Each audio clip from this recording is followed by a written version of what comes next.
हो पण भेटीची वेळ संपली मॅम. वेळ संपली? मगाशी 5 मिनिटापूर्वी तुम्ही मला म्हणालात की अजून अर्धा तास बाकी आहे म्हणून. हे बघा मॅडम, वेळ संपली म्हटलं की संपली. तुम्ही कृपया घरी जा प्लीज. अशी कशी संपली वेळ? हे बघा, तुम्ही पोलीस आहात याचा अर्थ असा नाही की तुम्ही मनाला येईल तसं वागाल. तुम्हाला सुद्धा काही नियम आहेत आणि ते पाळायला हवेत. हे बघा मॅम, तुम्ही उगाच हुज्जत घालू नका, नाही तर विनाकारण मला लेडी कॉन्स्टेबलला बोलून तुमच्या हाताला धरून तुम्हाला बाहेर काढावं लागेल. ठीक आहे, मी नाही जात. हा डबा तेवढा माझ्या मुलाला द्या. माफ करा मॅडम, पण मला डबा आतमध्ये देता येणार नाही. कृपया तुम्ही घरी जा आणि आम्हाला बरीच कामं पडली, ती पण कामं करू द्या आम्हाला. थांबा थांबा थांबा. गाड़ी का थांबवली? मैडम वो आ रही ना सर इसलिए. मला माहितीये त्या हवालदारला तू सांगितलंयस ना मणीला भेटू देऊ नकोस म्हणून. का वागतोयस तू असा? का भेटू देत नाहीस मला? मला माहितीये मणी निर्दोष आहे आणि तू त्याला अडकवलायस. मणीला तुरुंगात बाहेर काढ. तोंड सांभाळून बोल जरा. मी मणीला अडकवलेलं नाहीये. मणी स्वतःहून पोलिसांच्या स्वाधीन झालेला आहे आणि त्याला सोडवण्यासाठी मी जीवाचं रान करतोय. शक्य ते सगळे प्रयत्न मी करतोय. तुला जर पटत नसेल ना तर भेटल्यानंतर त्याला विचार, खात्री करून घे. आणि मणीला सोडवायला हवं ही अक्कल मला शिकवायची गरज नाहीये. गरज आहे, पण तू किती स्वार्थी आहेस आणि किती पाताळयंत्री आहेस हे माझ्यापेक्षा जास्त कुणालाच माहित नसेल. का त्रास देतोयस त्याला? का घाणेरडे खेळ खेळतोयस त्याच्या बरोबर? हा, मणी माझा मुलगा आहे आणि तू त्याला माझ्यापासून लांब नाही नेऊ शकत. ओ बाई, जरा तोंड सांभाळून बोला. भान ठेवून बोलत जा. काय तुमच्या डोक्यावर परिणाम झालाय का? एक गोष्ट लक्षात ठेव, तुझं आणि स्वानंदीचं वागणं जर बदललं नाही ना तर मणीला कसा जास्त त्रास होईल ह्याची मी व्यवस्था करेन. मणी जर बाहेर यावा असं वाटत असेल ना तर जरा दमानं घे आणि तुझ्या त्या स्वानंदीला सुद्धा समजाव. चल रे.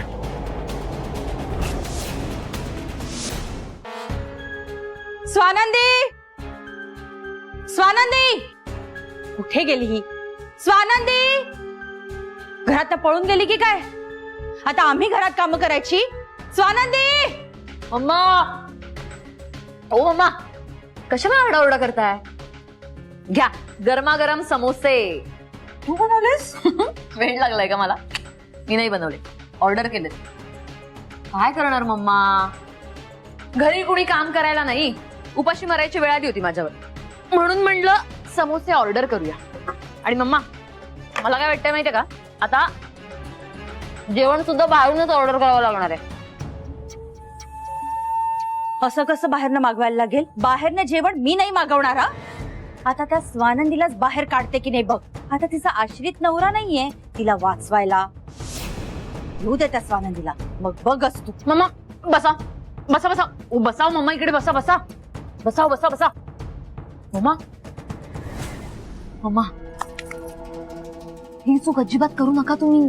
तू काय त्यात? माझं घर आहे संचिता, इथे कोण राहणार कोण नाही हे मी ठरवणार. हे बघा, मला तसं नव्हतं म्हणायचं.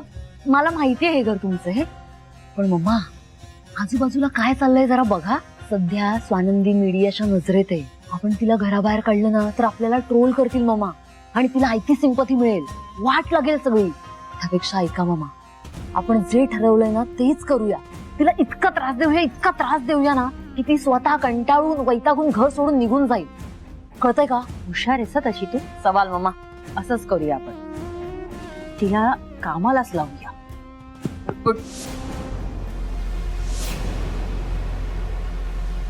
ए स्वानंदी, इकडे घरात ये.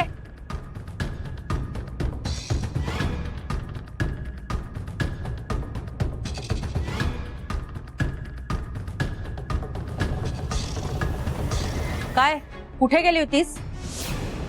अशी नुसती उभी काय आहेस? हं, उत्तर दे. ह्या घरात राहायचं असेल ना तसं न सांगता कुठेही जायचं नाही. एक तर तुझा नवरा आमच्या फॅक्टरीत फ्रॉड करून तुरुंगात गेलाय. साहेबांचं मन ना खूप मोठं आहे, म्हणून तुला आमच्या आउट हाऊस मध्ये राहायला दिलंय त्यांनी आणि इथे कामाला ठेवलीये. खाल्ल्याला जागला नाही तुझा नवरा.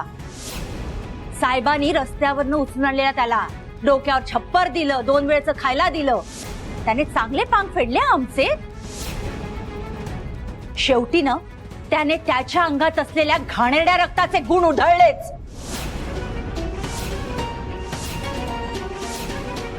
निर्लज्जासारखी उभी काय आहेस? कीर्तन चालू आहे माझं. जा कामाला लाग. तुझा नवरा तुरुंगात गेलाय म्हणून तू उन्हाळ्याला मोकळी नाहीयेस, कळलं? दिवाळीची आवरावर कर आणि रोजची कामं आहेच. चला जा कामाला, निघा. आणि हो, ह्या घरात राहायचं असेल तर मला न सांगता बाहेर जायचं नाही.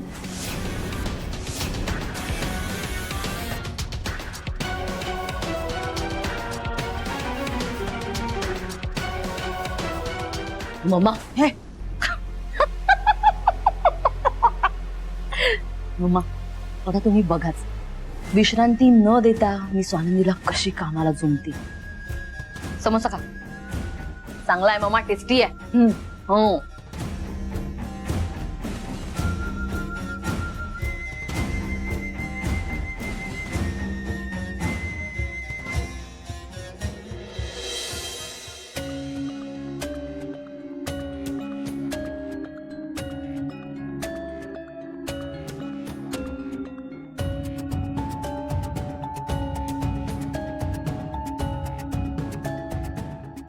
माहितीये, शालिनी मॅडम आणि संचिता मॅडमने मुद्दाम काम लावलंय मला. तर काय करू मी?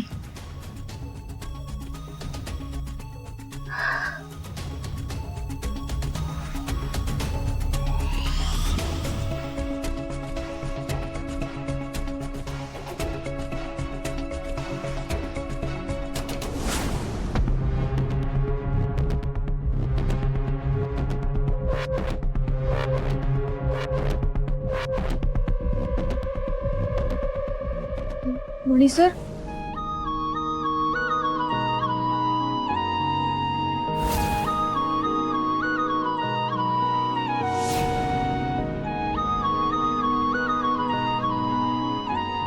आनंदी, मणी सर, तुमची खूप आठवण येतेय. कधी याल तुम्ही परत?